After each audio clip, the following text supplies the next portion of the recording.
Okay, nandito tayo ngayon sa crib ni Aaron. At tama ba yung pangalan? Aaron? Sa Pilipinas, Aaron. Aaron. So, ibang situation ng alternative live talk ngayon. Siyempre, on the road tayo. Nandito tayo ngayon sa crib ni Aaron Valdez ng, siyempre, yung mga mabibigat na banda dito sa Toronto, Ontario, by Autumn Sen. Yun. Base number 2. Oo. Bago mag-umpisa tayo, siyempre, kikilalanan natin ang mga kasama natin ngayon.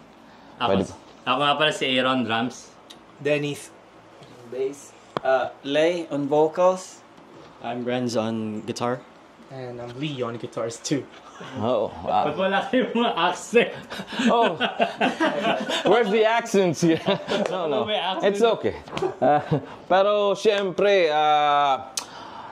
alam nyo mga guys, na-meet ko to, nakita ko silang tumugtog first time sa Dut-Dutan 2023, last year, right? Last year. Grabe, nung narinig ko sila, walang gumagawa ng ganitong scene dito, bihira. Yung mga heavy metal scene, bihira. Unless before may mga ganito ng tugtugan sa Filipino, way back. No. Oh, so paki-introduce yung paano nagsimula yung banda nyo. Well, ano yun eh, yung February yata. Inimbitahan ako ng daddy mo pumunta sa bahay nyo. Kagagaling ko lang ng knee surgery. Tapos medyo okay na. Tapos bumisita. Tapos nag-jam. Tapos nakita ko yung potential ni Renz. Actually, before that, kilala ko na si Lee. Kaso nga lang, prior to that, operahan pa lang ako, yeah. Kaya ayoko munang magbuo. Kaya kasi siguro hindi pa ako sigurado. And then, after that, yung jamming, nagsimula na, nakalala ko si Dennis. Tapos si Lay, matagal ko ng kabanda noon pa sa Breaking Silence ba yun? Kita ko kay Renz. Jamming lang nung una, and then nakalala ko si Dennis doon. Tapos wala, kulitan lang. Tapos sabi ko kay Jose, yung daddy niya, kailan lang ng metal band ni Renz. Kasi at that time, tumutugtog na siya, yung solo artist, minsan kasama niya yung kapatid niya, Utol Band. And then may banda ka na nun, di ba? Or wala pa? Yeah, before. With Kuya Dennis. Kaya yung anong pangalan? Yung combo. Combo, oh. Yeah, combo number 4. Yeah. Yeah. Is it a heavy metal band? Parang OPM lang. OPM. Pero deep inside, di ba gusto mo mag-metal? Yeah. Tapos si Dennis, drummer nila. Tapos nakita ko siya nagda-drums. Nahiya na mag-drums. Tropa naman yun, di kumbaga. So, si Aaron pala ay matagal na siyang drummer dito sa Toronto. Actually, hindi naman talaga ako drummer eh. Gusto kong mag-gitara dyan, gusto kong mante. Wala kami makita drummer. Kaya sabi ko, sige ako na lang papalo. Naniniwala ko dyan kasi ang hirap talagang maghanap ng drummer, bassist, pero gitarista, Tsaka singer. vocals, tol. Ang hirap mo ng vocals. Vocals na talagang pang heavy metal. Well, yung any genre na makukuha mo talaga na kung saan ka babagay. Oh, Kaya, okay. Yun. Siyempre, before ba may mga band ka na, Aaron? well, as far as I know, founding member ako ng Torque Down. Oh, okay. Kaya naging Torque Down yun kasi tatlo kami mekaniko at that time. Ako, si Angel, tsaka si Ken. And then, nagkaroon din kami ng Breaking Silence, All Else Failed, Addictive Remedy, shout out. Shout out.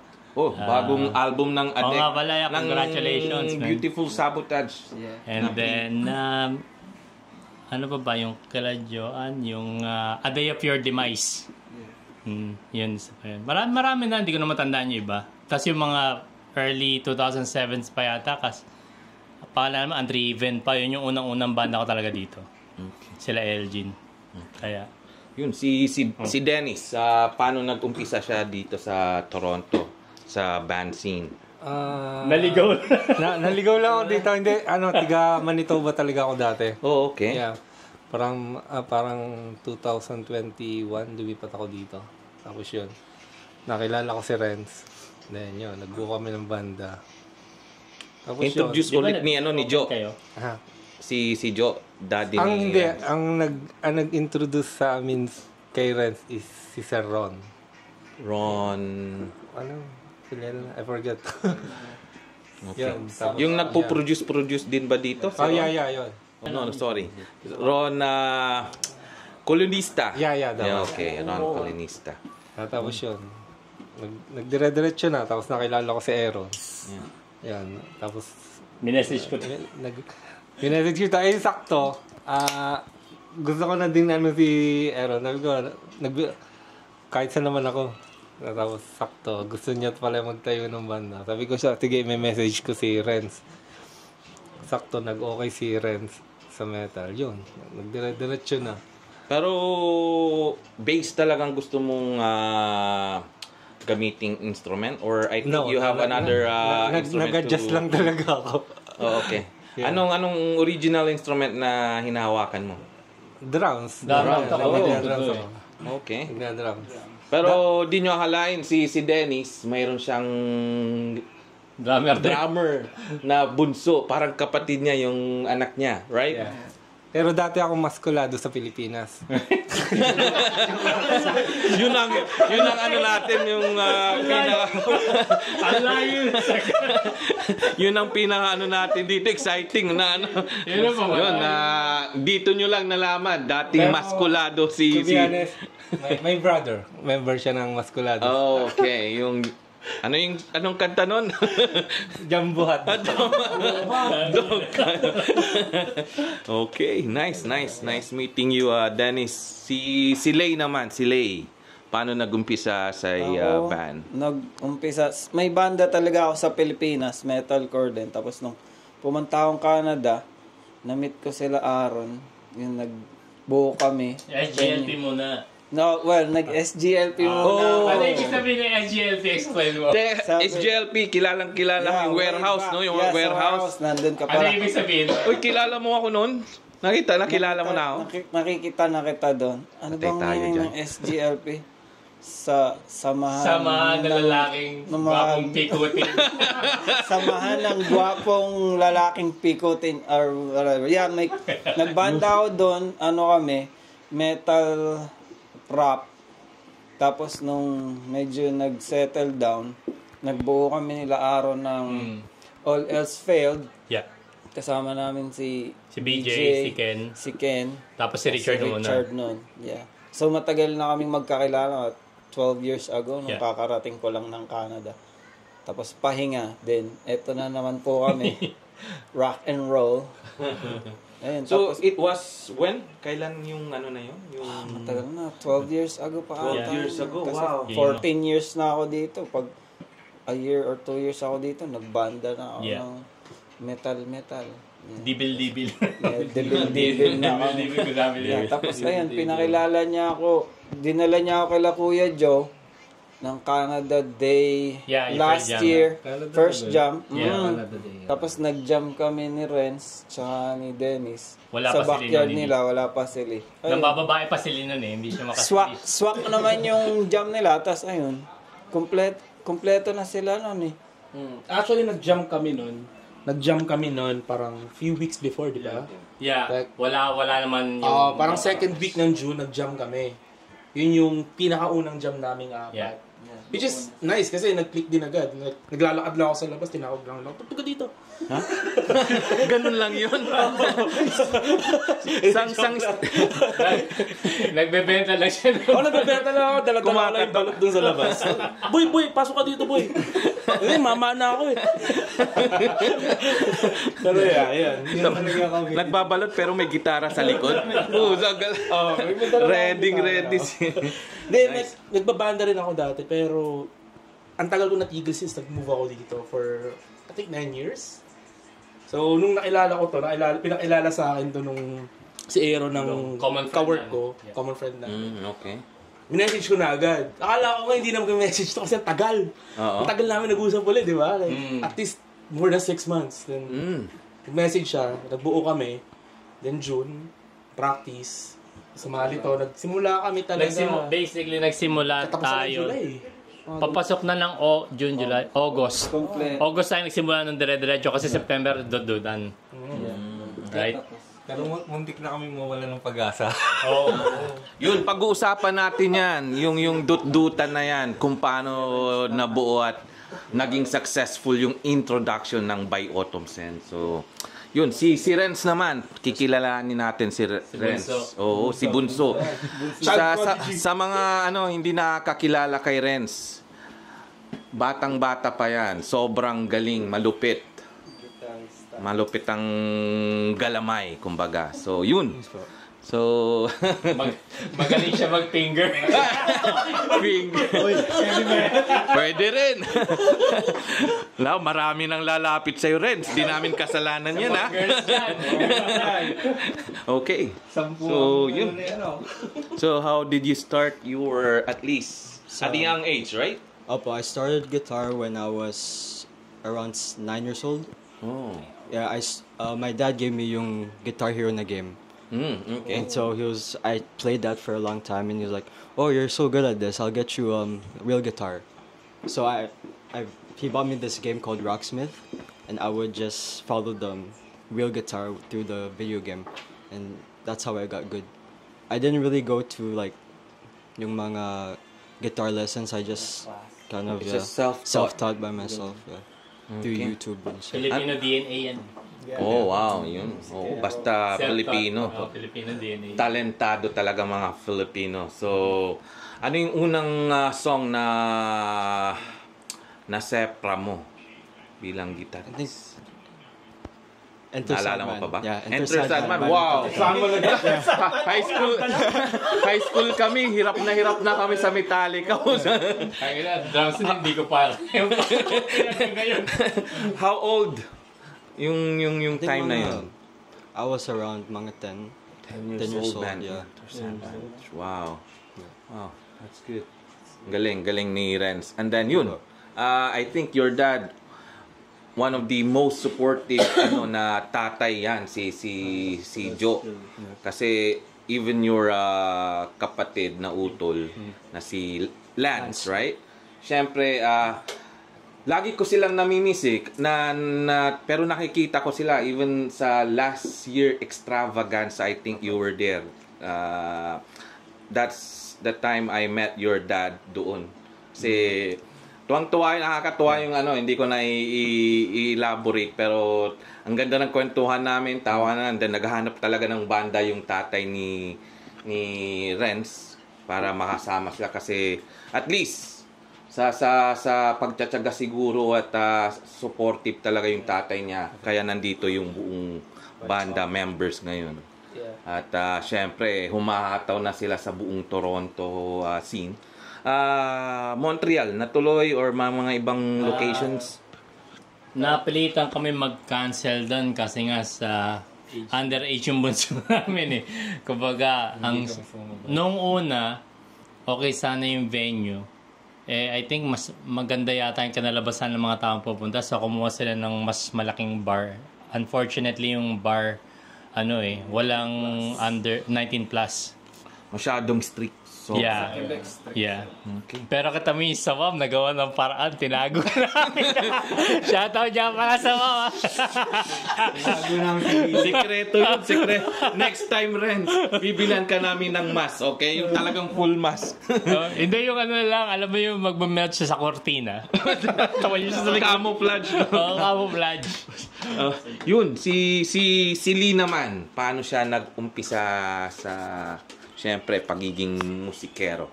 Kasi nung time ko sa Philippines high school days, usong-uso yung like, pag nagigitara ka, pogi ka eh. Oh, wow. So I was like, I agree. pogi sila, nagigitara sila. Gitara rin ako. So yun, OPM, like, self-taught lang rin. Tapos, tamad kasi ako mag-practice. Kaya riff boy lang ako. Yeah. Pero yeah, like, ganun. Then, hanggang sa nakahiliga ako na talaga, so hanggang ngayong mama na, tumutugtog pa rin. Wow.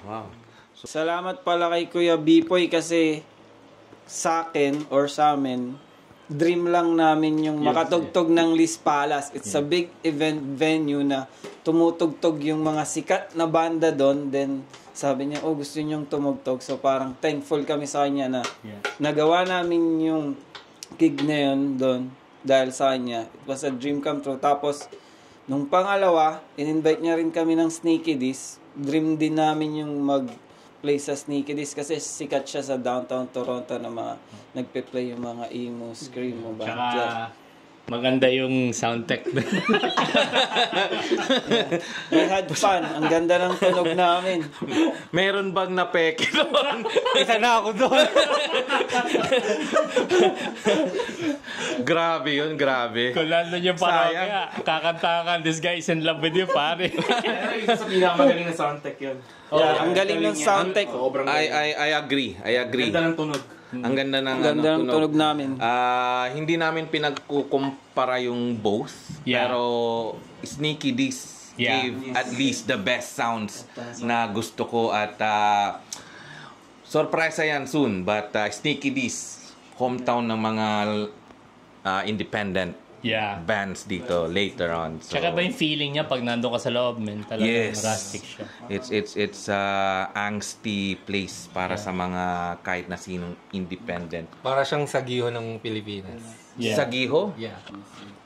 Yun ba yung kumpleto, yung maraming yung mga sikat na... yung naka-intimate yung mga audience? Yeah. Parang ganun. Yeah, I like those kind of places, yung mga intimate ba sa mga audiences, yung nandiyon na kung Yeah. pwede nga lang mag mosh pit, pero malit man pero masarap mag mosh pit doon at alam mo yung maraming Nakaraos tao. din. Yeah. Oh, yun. Sa pag-usapan naman natin yung dut-dutan kasi it was your first event na kayong lima, right? Yeah, Lima first ba or event na- may kasama pa kayong isa? No. First event namin yun, 5 kami na isang buwan pa lang kami nun. Talagang nag-practice kami. Isang buwan nagbuo, isang buwan nag-practice. Yeah, isang buwan kami nag-practice tapos sinabihan kami, gusto niyo mag-open ng dut-dutan. Then, yeah, nag-open kami. Shoutout kay Ma'am Yan. Paano nag-umpisa yun? Paano kayo na-invite, na-introduce? Sa daddy niya. Sa dad ko po, he was planning for Autumn's End to play. No, before that, sabi ng daddy mo, di ba, you guys were supposed to play sa Eraserheads. Yeah. And then it didn't happen. Yeah. So parang kumbaga merong favor si Yana, si Ma'am Yana, na yun nga. Shoutout pala kay Ma'am Yana ng Tala Entertainment. Oh, shout out kay Ma'am Yana Alvaro. Yeah. Kilala niyo ba kung sino si Ma'am Yana? Yung kapatid niya? Oo naman. Si DJ Alvaro. Mahilig sa kaya, hindi gwapo yun eh. Pwede ko. Pero medyo Basta. Sakto-sakto ako. yun. Tapos, syempre, on the stage, kamustang pakiramdam na nagsama-sama kayo and then maraming crowd. Even pansin ko kasi sa sound check nyo, even those artists from the band, like from Philippines, lumalabas sila para, even like si Pakoy, lumalabas, nag-headbang sa labas. Kamustang feeling nung time na yun? Yung una namin, kabado kami kasi di ba nga idol namin yung Greyhounds, Typecast, siya, Chocolate Factory kasi they're big bands in the Philippines. Tas mag-open kami sa kanila.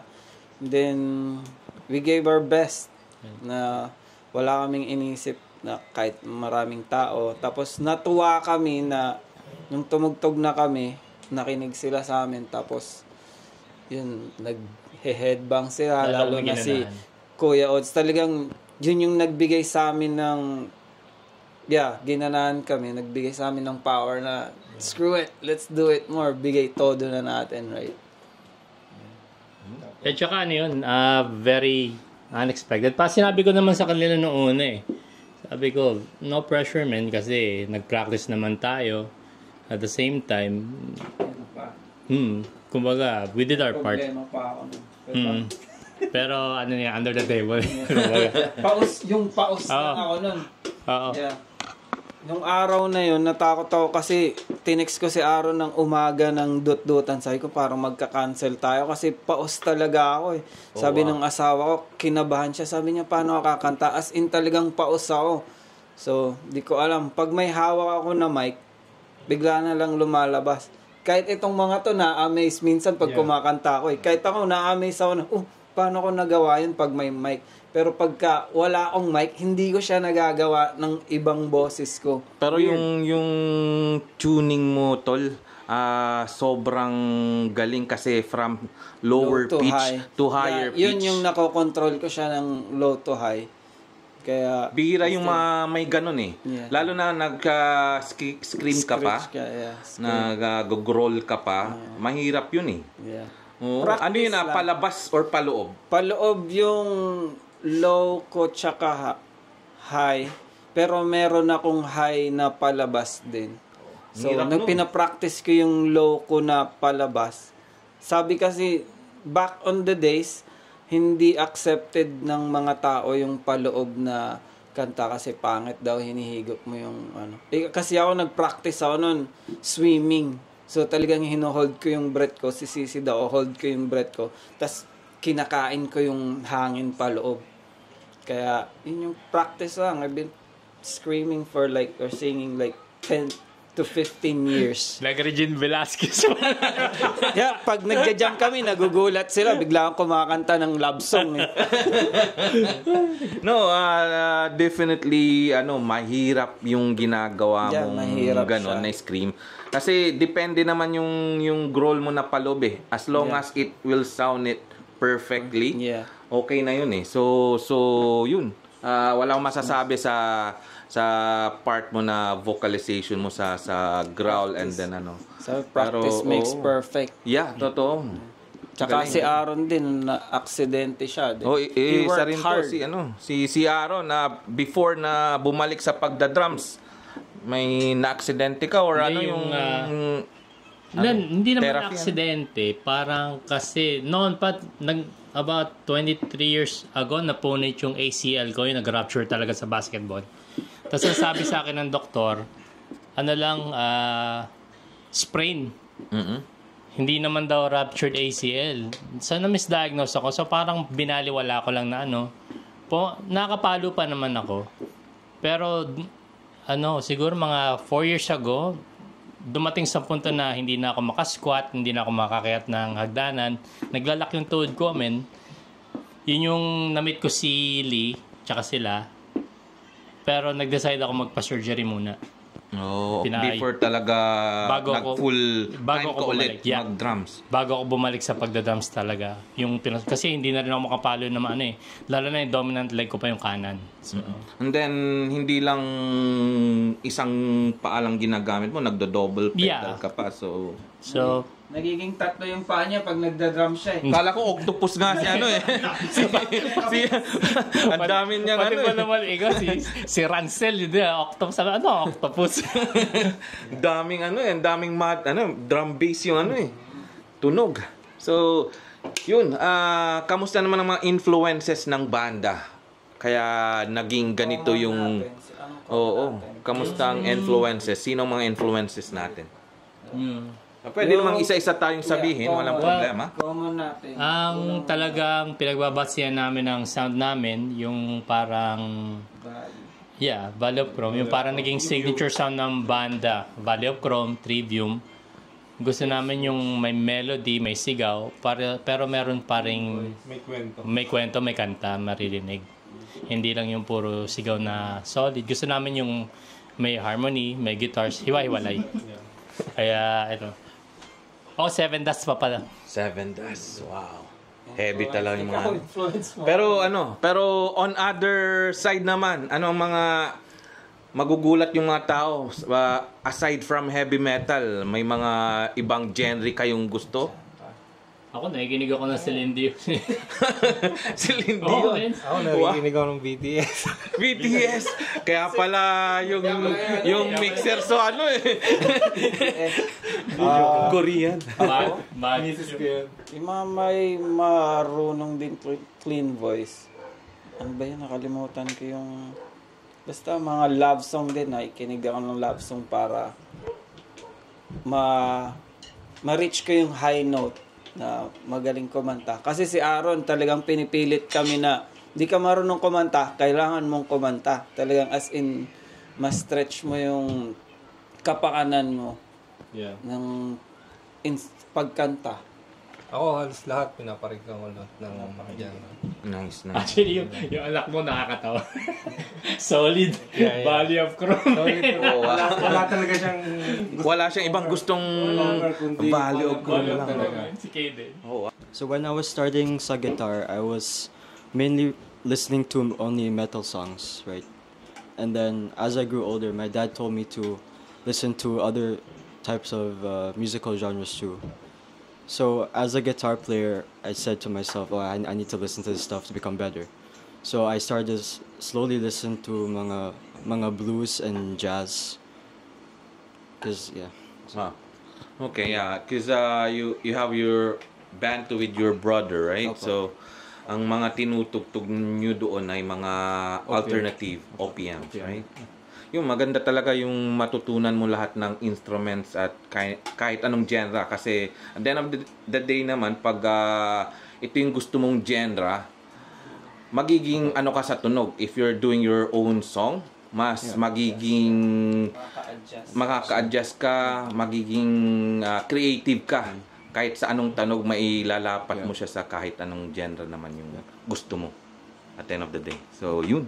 Galing ah. Si Mr. Lee. Yeah, ako naman kasi mood listener ako. Like, kung ano yung mood ko, yun yung music na pinapakinggan ko. So, nakikinig ako metal, nakikinig ako ng...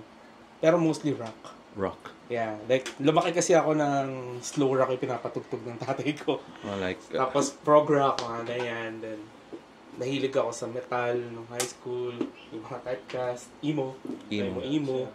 Then, so, yung buhok mo noon, ganun din. oo, kaso hindi kami pinapayagan eh, kaya maiksi lang ginagano ng mga school. Nice. Nalagay pa siya ng ano. Eyeliner. Hindi naman, pero nagkuko ako. Sino hindi nagkuko ng itim dito? Kasi kahit ako rin, one time. Hindi ko ginawa yun. No. Pero lang itim yung kuko ko, napukpok ko. Pero yeah, like, pero ngayon, nung habang tumatanda, parang ano eh, getting older, getting heavier, then ngayon na nasa mid-20s na ako, naging heavy pero gusto ko yung technical sounds, which is like prog rock, ganyan. Kasi gusto ko yung nabibilang ko yung counts, yung timing and everything. So, parang nalalaro yung isip ko. Yes. Pero nag-enjoy pa rin ako sa metal, especially sa naman. tugtugan namin. Yes, for sure. Yeah, I love it. Yes. Kasi, syempre, kung hindi isa yung gusto nyong mangyari, hindi nyo talaga magagawa, mabubuo yung sound eh. So, kailangan nyo ng, I think, synchronize yung pagmamahal sa ganitong sound. Kasi kung hindi naman lalabas yung totoo. Kasi, bawat labas nyo, iba eh. Talagang kitang-kita yung output ng heavy metal, ng sound. So, yun din. I think may nilalaro kayong bagong mga kanta na original songs. Paano nag-umpisang anong tawag dito? Paano nyo naisipan na magkaroon ng sariling kanta? Kasi previous, di ba?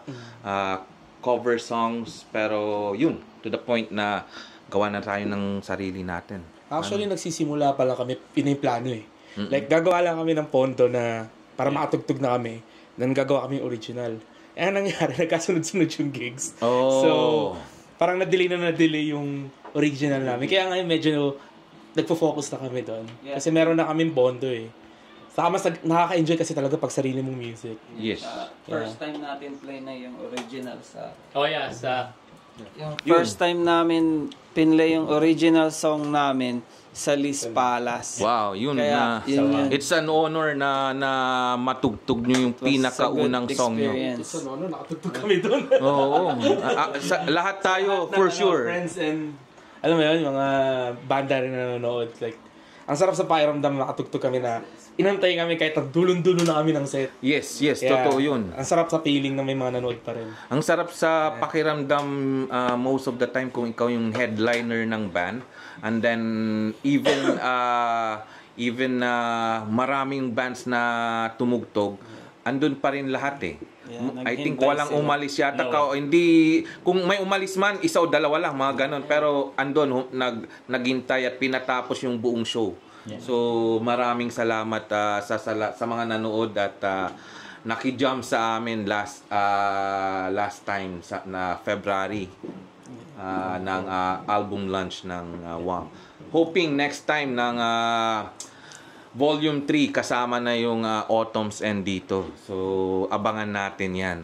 So yung bagong song na ni-release nyo last time, paano nangyari 'yun? Paano nabuo? And then who create most of the tunes, the sounds? Yeah. Lagi kasi nag-umpisa kay Renz, yung riff niya, and then lalapatan ni Aaron ng sounds.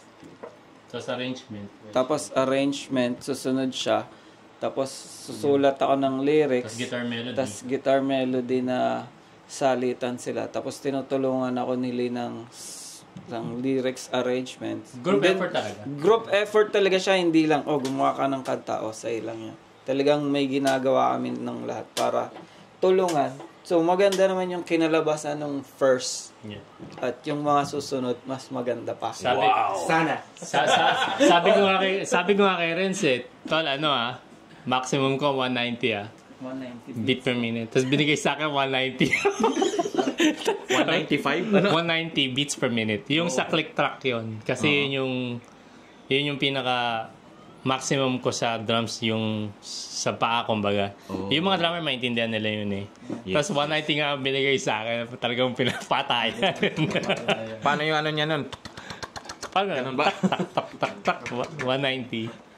Ano naman, nag-workout naman. And then, abangan nyo, meron kaming, sabihin ko na? Sige, pwede na nating yung project nyo dito. Exclusive, yeah. First. Yeah. Exclusive lang sa Alternative Live Talk. Yung second song namin tapos na. Wow. Ayan na lang yun. Lilinisin na lang. And then, kasi nag-jam kami, unfortunately, nakasama si Sir Dennis Nung Thursday night, nag-produce kami ng another 3 songs. Yeah. 3 songs. Dalawa sa ulit tapos isa sa... Kumbaga, all recorded na yon, kailangan na lang. Kumbaga, clips lang. Ganun naman mga kanta, normally clips nagsisimula and then elongate mo na lang.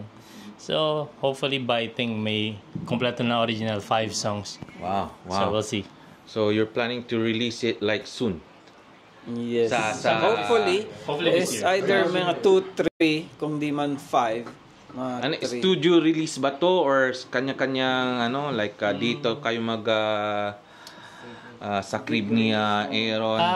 So far wala pa namang solid plan pero ang inaano kasi naman may material muna. Kumbaga pag may material na madali na ma-record yun Tapos sa technology ngayon madali na, di ba? So we'll see. Tsaka may mga kaibigan naman akong audio engineer. Kaya pwede namin sila lapitan. Nice. We'll see first. Kailangan muna namin, like I said, tapusin yung mga loose ends ng mga kanta. And then tsaka na namin isipin yung recording. Although yung isang kanta, yung Lost Souls nga, pwede namin record kasi buong-buo na. Wow. Abangan natin yan na lumabas sa lahat ng music platforms. So, nice. And then, syempre, bago tayo magtapos dito sa ating kwentuhan, sa mga nagbabalak at nagbubuo ng mga ganitong sounds, ano ang pwede nating parang words of wisdom sa kanila para at least? Para sa akin, tuloy nyo lang, tapos practice. Then, kasi kung hindi ka mag-start, hindi mo talaga malalaman. Tsaka Chemistry, mahalaga yung chemistry ng openness banda. sa banda. Kunyari, kung yung walang tagawa ng feelings, kailangan positive. Yung kumbaga pag may nag-criticize, kasama sa pagbabanda yun Kagaya ng tumugtog tayo sa may Bistro Manila. Bistro Manila? Yeah. Kailan yan? Yun ba yung before Dut-Dutan ba yan? Yung may namatay. Okay. So, nag-fundraiser kami. Kasi gusto ko ma-experience nila na not everybody is for yung ganitong klase ng music. Tumugtog kami doon. Medyo na out of place, although sa amin, we did our part, di ba? Nayanigang Bistro Manila. Parang ganun sa na gabi yun. Kaya, Lumalabas eh. Yung mga matatanda, tatakip na. Tapos nung sinabi kong last song na po, sabi nila, sa wakas, buti naman. Pero hindi naman kami nawalan ng, ano ba yun? Mojo kasi lahat crowd mo eh. Yeah. So, hindi lahat crowd, but still, we played for a cause. Yeah. Yes. Especially sa mga like gusto bumuo ng metal bands. Like, everyone will say, bakit ganyan tugtugan yun? Dibil-dibil! Like, ito yung gusto namin eh. Like, hindi naman siya masama all the time. It's heavy. Hindi niya trip to. Pero trip namin. So we're gonna play it. Yes. Now, we have crowds na gusto yung tugtog namin. Magpe-play kami sa kanila. Yeah. Ngayon, kung magkataon na mag-play kami, then not everyone likes it. We'll still play. We'll still do our best. Yes. Kasi ito kami masaya. At ano naman kasi ang heavy metal at music naman ay divided siya. To be honest, divided siya. May nagkakagusto sa ganitong genre, and then syempre lahat ng nagkakagusto nandun siya. Pero may mga tao din na syempre lahat gusto. Like me. I can relate from sabihin mo ng sino mga balladeers na yan na OPM. Pero pagdating sa metal, Sepultura, mga ganun, mga old Pantera, sige ba, kaya kong dalhin yan. Kasi, I think, mood eh. Sa mood. Yeah. Oo, Feeling sa mood. mo. Feel mo siya. Oo. Tsaka ni-express mo talaga yung sarili mo sa mga ganung ano. Oo. Kunyari, sinasabi nga nila, mga metalheads daw, violent pero hindi rin. Pero paano kalmado eh. Labas na lahat ng galit eh. Ako nagsasabi sa inyo, metalheads, kahit na sinong genre pa yun, metalheads, most of the time sila yung masaya sa tugtugan. Bakit kanyo? Kasi yung mosh pit na yan, it's a release din sa sarili eh. Oo, yung nag-iikot, nagaan, headbang. After that, like, I feel so light, free. Yun ang yung pakiramdam. Kaya, try nyo rin. Yung mga hindi nakikinig ng metal dyan, try nyo makinig ng kahit anong heavy. And then soon, syempre, pakinggan nyo by Autumn's End. Lalabas na yung mga kanta nila on all platforms for sure. So, yun. Maraming salamat sa mga nanonood ngayon at sa mga manunood pa. Ibang klase ng ang interview ngayon kasi on the road tayo, hindi siya live. Ginagawa ko dati live pero mas I think editing and then ipapolish natin yung bawat video para mas gumanda pa yung at least output ng every episode ng Alternative Live Talk. Kung pwedeng invite nyo po sila sa inyong mga social medias and any plans ng by Autumn's End. Yeah, follow nyo na lang kami sa Facebook sa Instagram, yung by Autumn's End group namin. Should be easy to look for. So follow us, then please watch us May 4 and possibly sa June 1. June 1, yeah. And then Anong mga events ito, Tol? okay, Ayus Cut. Kalus Cut Productions yung sa May 4 and yung sa June 1. Hindi ko Hindi pa sure eh. Yeah, but we'll post it on our social media. Okay. Eventually, pag sure na. Yes. And then syempre yung EP album ba siya or a single release this coming May or June? Hindi, wala pa namang idea. Basta, ang target lang namin at least mga 3 or 4 songs original. Kung hindi kaya, 3 songs. Yeah, parang gig release lang. And then siguro magdadalang cover para at least alam ng tao yung mga kanta and stuff. Okay. Kasi ayaw rin namin na tapusin ng madali kasi yung half-assed yung song. Kasi Okay. gusto namin maglabas din kami, yung talagang masaya kami sa lalabas natin. Yes. Hindi lang dahil para matapos lang. Okay. Pero abangan nyo yan kasi malupitang recording yan na maririnig ng lahat for sure. So, yun. Bago tayo magpaalam, any shout-out sa lahat or